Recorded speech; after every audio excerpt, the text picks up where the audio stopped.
नमस्कार, दुनिया आज तक में आपका स्वागत है। मैं हूं आपके साथ चित्रा त्रिपाठी।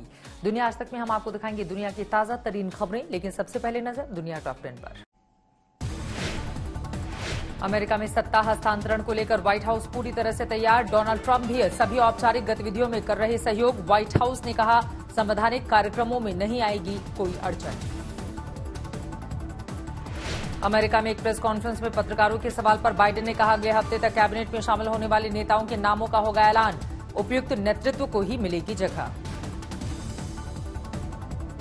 अफगानिस्तान शांति समझौते को लेकर कतर की राजधानी दोहा पहुंचे अमेरिकी विदेश मंत्री माइक पॉम्पियो। दोहा में तालिबानी पक्षकारों से भी करेंगे मुलाकात। तालिबानी पक्षकारों से बातचीत से पहले काबुल में हमले में लोगों की मौत के बाद पॉम्पियो की हो रही है आलोचना।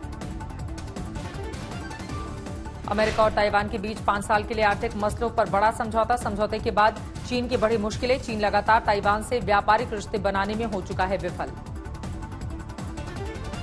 संयुक्त राष्ट्र महासचिव एंटोनियो गुटेरेस ने कोरोना वैक्सीन विकसित करने में अब तक की सफलता को उम्मीद की किरण करार दिया है। बोले, वैक्सीन को हर किसी तक पहुंचाने पर दिया जाए जोर। ग्रुप 20 देशों से कोरोना से लड़ाई के लिए वैश्विक साझेदारी का किया आह्वान। दुनिया में कोरोना केस 5 करोड़ 80 लाख के पार। अब तक महामारी में मरने वालों की संख्या 13,80,000 से ज्यादा। 4 करोड़ 2 लाख लोग हो चुके हैं कोरोना से ठीक। स्वीडन में कोरोना संक्रमण के बढ़ते मामलों के बीच शराब बिक्री को लेकर नए नियम की घोषणा। 10 बजे रात के बाद बार, नाइट क्लब पर शराब बेचने पर रोक। चीन ने 5G आधारित एप्लीकेशन के लिए लगाए 7 लाख बेस स्टेशन। 18 करोड़ लोगों को मिल सकेंगी 5G सुविधाएं। अकेले चीन में दुनिया के मुकाबले 2 गुने 5G base station. New York times ने 3 भारतीयों की किताब को नोटेबल बुक्स 2020 की लिस्ट में किया शामिल। मेघा मजूमदार की fiction a burning, Deepa Anappara की किताब djinn patrol on the purple line और समर्थ सुब्रमण्यम की अ डोमिनेंट कैरेक्टर दुनिया की 100 नोटेबल बुक्स 2020 में शामिल। जेनेट सेंट पीटर्सबर्ग ने यूरो लीग में एल्बा बर्लिन को 66-73 से हराकर जर्मन टीम पर दर्ज की अपनी पहली जीत। वहीं लीग में रूसी टीम को 32-22 की बढ़त। मैन ऑफ द मैच अर्टुरस गुडाइटिस ने जोड़े कुल 16 पॉइंट।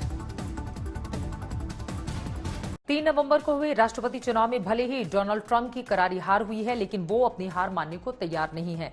और इतना ही नहीं, वो इस हार के लिए खुद को और सरकार की नाकामियों को भी जिम्मेदार मानने को तैयार नहीं है। ट्रंप की माने तो उन्हें हराने के लिए बड़ी साजिश रची गई, जिसमें दवा कंपनियों के साथ ही साथ मीडिया और बड़ी टेक कंपनियों का हाथ है। We had big pharma against us. We had the media against us. We had big tech against us. We had a lot of dishonesty against us. But big pharma alone ran millions and millions of dollars in ads. In fact, I looked at it and said, "Who is it?" तो सुना आपने, ये अमेरिकी राष्ट्रपति Donald Trump का ताजा बयान है। उनकी माने तो चुनाव में उन्हें हराने के लिए बड़ी साजिश रची गई, जिसमें दवा कंपनियों के साथ साथ मीडिया और टेक कंपनियों का भी हाथ था। 3 नवंबर को हुए चुनाव में ट्रंप की करारी हार हुई है, लेकिन राष्ट्रपति अभी तक हार को स्वीकार नहीं कर सके हैं और वो लगातार अपनी हार के लिए अपने प्रतिद्वंदी जो बाइडेन के साथ साथ चुनाव अधिकारियों को जिम्मेदार मानते रहे हैं। अब उन्होंने हार का ठीकरा बड़ी दवा कंपनियों, मीडिया और टेक कंपनियों पर फोड़ा है। राजधानी वॉशिंगटन में जब ट्रंप मीडिया को संबोधित कर रहे थे, इस दौरान उन्होंने अपनी हार पर एक बार फिर पलटवार किया। उनकी माने तो अमेरिका की बड़ी दवा कंपनियों ने लाखों डॉलर खर्च करके मेरे खिलाफ विज्ञापन चलाए। इससे पहले वो ट्वीट कर कई बार ऐलान कर चुके हैं कि चुनाव में धांधली हुई है, वो चुनाव जीत चुके हैं। उनके इन बयानबाजियों से साफ है कि ट्रंप अपनी हार मानने को तैयार नहीं है, जबकि अमेरिका में राष्ट्रपति के लगभग नतीजे पूरी तरह से सामने आ चुके हैं। अब महज आधिकारिक घोषणा होनी बाकी है, लेकिन ट्रंप अब इस लड़ाई को कानूनी मैदान में घसीटना चाहते हैं। अब देखना होगा कि जनता की अदालत में हार का सामना करने वाले ट्रंप को कानूनी लड़ाई में जीत मिलती है या हार। आज तक ब्यूरो। अमेरिकी दवा कंपनी फाइजर ने अपनी कोरोना वैक्सीन की अनुमति के लिए अमेरिका में आवेदन कर दिया है। फाइजर का कहना है कि इजाजत मिलने के महज कुछ घंटे में ही वो टीके उपलब्ध कराना शुरू कर देगी। वहीं अमेरिका के FDA का कहना है कि उसका लक्ष्य वैक्सीन को दिसंबर के पहले हफ्ते में अनुमति देना है।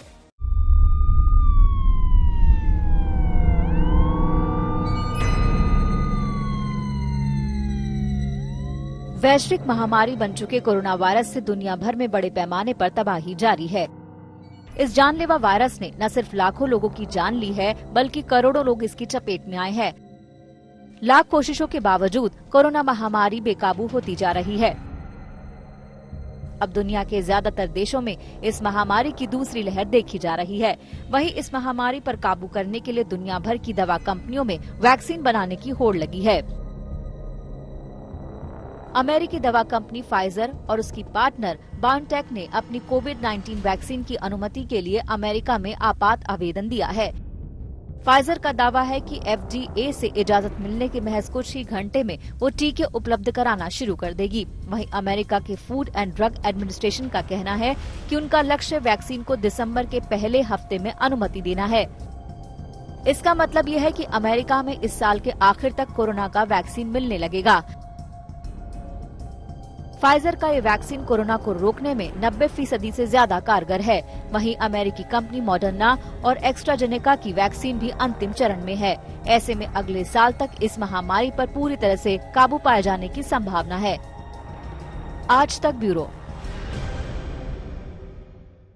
जॉर्जिया पुलिस ने कड़ी मशक्कत के बाद उन 17 बंधकों को आजाद करा लिया जिन्हें 31 साल के एक शख्स ने बंदूक की नोक पर बंधक बना लिया था। इस दौरान कोई हताहत नहीं हुआ है और आरोपी भी पुलिस की गिरफ्त में है।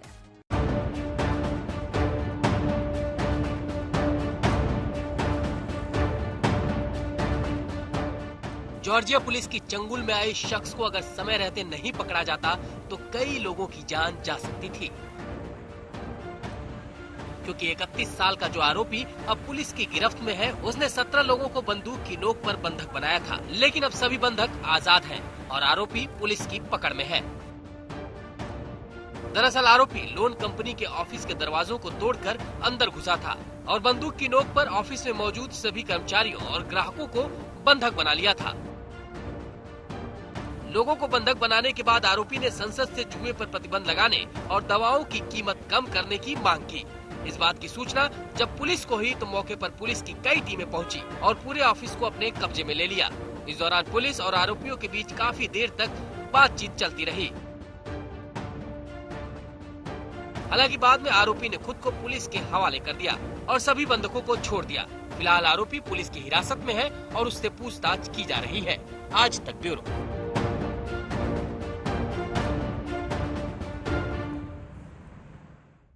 अफगानिस्तान सरकार और तालिबान में चल रही शांति वार्ता के बीच एक बार फिर से राजधानी काबुल को दहशतगर्दों ने निशाना बनाया है। शनिवार सुबह काबुल के अलग अलग इलाकों में एक के बाद एक कई रॉकेट दागे गए, जिनमें कई लोगों की मौत हुई है और दर्जन भर से ज्यादा लोग घायल हो गए।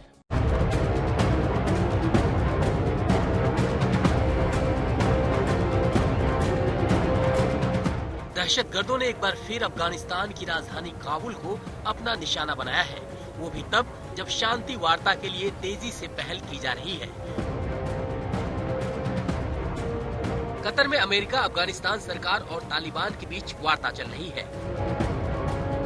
इस घटना को आतंकियों ने तब अंजाम दिया है जब अमेरिकी विदेश मंत्री माइक पोम्पियो कतर में चल रही बैठक में हिस्सा लेने के लिए पहुंच रहे हैं। उससे पहले ही राजधानी काबुल एक के बाद एक कई धमाकों से दहल गई, जिसमें अभी तक 5 से ज्यादा लोगों की मौत हो चुकी है और 1 दर्जन से ज्यादा लोग घायल हैं। बताया जा रहा है कि काबुल में रॉकेट से लगातार 14 धमाके किए गए। अफगानिस्तान के आंतरिक मंत्रालय ने बताया कि काबुल के अलग अलग इलाकों को निशाना बनाकर ये हमला किया गया है। फिलहाल घायलों को अस्पताल में भर्ती कराया गया है और अफगान सुरक्षा बल पूरे मामले की जाँच में जुटी है। अभी तक किसी भी संगठन ने इन धमाकों की जिम्मेदारी नहीं ली है। वहीं तालिबान ने भी इसमें अपनी संलिप्तता से इनकार कर दिया है। इससे पहले अफगानिस्तान के मुख्य शहरों, जिनमें काबुल भी शामिल है, वहां तालिबान और इस्लामिक स्टेट द्वारा आतंकी हमले किए गए थे। आज तक ब्यूरो। चीन की राजधानी बीजिंग और हेबई में सर्दियों की पहली बर्फबारी हुई है, जिसके बाद से ही वहां मौसम काफी खूबसूरत हो गया है। लगातार हो रही बर्फबारी से सड़कों, घरों और पेड़ों पर बर्फ के सफेद चादर बिछ गए हैं। इस दौरान लोगों ने एक दूसरे को पहली बर्फबारी की बधाई दी। चीन के ऐतिहासिक दीवार को भी बर्फ ने अपनी आगोश में ले लिया और इस दौरान चीन की दीवार की खूबसूरती भी देखने लायक थी। राजधानी बीजिंग में स्थानीय समय सुबह 8 बजे बर्फबारी और सर्द हवाओं की शुरुआत हुई और फिर काफी देर तक बीजिंग का मौसम यूं ही बना रहा। बीजिंग के शहरी इलाकों में जल्द ही बर्फ पिघल गई है, लेकिन हुबेई में काफी देर तक सफेद बर्फ देखने को मिली। इसी के साथ दुनिया आज तक में बस इतना ही, लेकिन देश और दुनिया की बाकी खबरों के लिए आप देखते रहिए आज तक।